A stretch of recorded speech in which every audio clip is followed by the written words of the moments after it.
Governor Evers has announced that he is extending the Safer at Home order for another month. And we have team coverage of the extension with what Wisconsin schools are doing now that students will not be going back to school, along with reaction from local restaurants that will remain closed. But first, let's start with Amy Reed, who has more on the order specifically. Amy? May 26th is the new end to the Safer at Home order. Governor Tony Evers said that he made this call because that's what science and public health show we should do. There are some modifications to the order, though. Golf courses can open again with some restrictions. Public libraries will now be allowed to do curbside pickup, as can arts and crafts stores for supplies to make masks. Non-essential businesses will be able to do minimum basic operations like deliveries, mailings, and curbside pickup. Exterior lawn care or construction is also now allowed, so long as it's done by one person. Evers said he understands this isn't the news people wanted, but maintaining the flattening of the curve requires it. Can't think of this like flipping a light switch. It's like turning a dial. The more disciplined we are now, the faster we can turn it.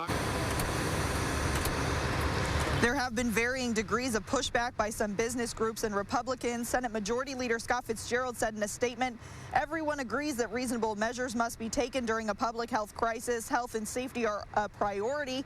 However, to extend this order for another month without a plan to reopen the state or clear benchmarks for an early expiration is simply unacceptable. He said these shouldn't be calls made by one person, and he's going to start looking into legal or legislative relief to help the governor make these decisions. Some of Fitzgerald's colleagues in the Senate, though, are calling on DHS Secretary-designee Andrea Palm to be fired. Now to Gabriella Becerra, who shares how this extension on the order is affecting schools. Gabby? Amy, district leaders are still figuring out exactly what the rest of the school year could look like, but for most it will mean continuing online instruction. Students began online learning shortly after the Safer at Home order was first issued on March 25th. Now districts including Madison Metropolitan School District and Middleton Cross Plains Area School District are adjusting their schedules. Although the buildings will be closed, they will follow their planned schedules as close as possible. Our plan going forward is that even if for some reason there was a superseding order or if it was lifted on the 26th, we'll just finish out the year. It wouldn't make a lot of sense to have kids come back for 2 weeks, under 2 weeks.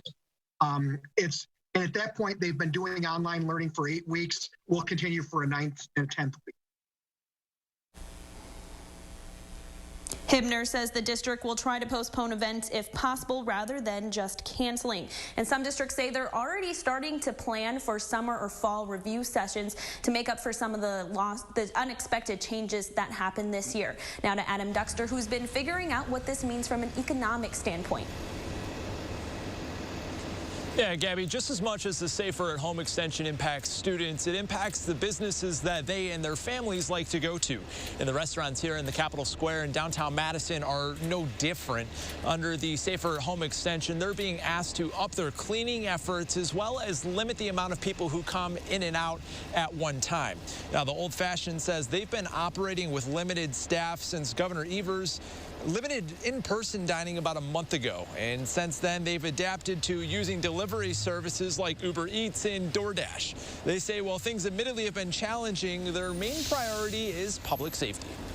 No amount of money is worth a staff person getting ill or a patron getting ill. So we completely trust Governor Evers and his decision because he's the guy who's got the scientific evidence and, you know, he's got the doctors speaking to him. But just as quickly as restaurants and parts of the local economy were shut down, experts say they won't be able to open up quite as quickly. Madison Chamber of Commerce President Zach Brandon says that will be a delicate balance between public health and the economy that could end up taking quite some time. All right, Adam, Gabby, and Amy, thank you very much.